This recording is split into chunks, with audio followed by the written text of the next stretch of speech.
এটা হচ্ছে যশোরের সব থেকে একটা ঐতিহ্যবাহী রোড, যে রোডে যাব অথচ ভিডিও করব না সেটা কিন্তু কখনো হয় না।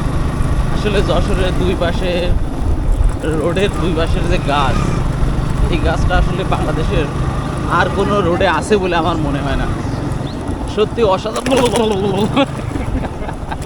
তবে একটু ভাঙাচুর আছে আর কি, যাই হোক। কিন্তু সব থেকে বিখ্যাত বিষয় হচ্ছে যে মনে করেন এই যে গাছ, দুই পাশে যে গাছ, রাস্তার মাঝখানে যে ছায়া, এটাই হচ্ছে সব থেকে মজার বিষয়, ঠিক আছে।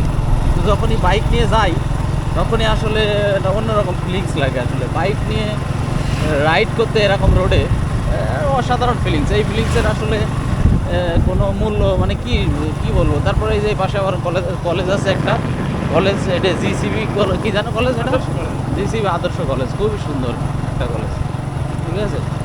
এই হচ্ছে অবস্থা, খুবই সুন্দর রোডঘাট, দুই পাশে যে গাছ, এই গাছটাই হচ্ছে মজার একটা বিষয় আসলে।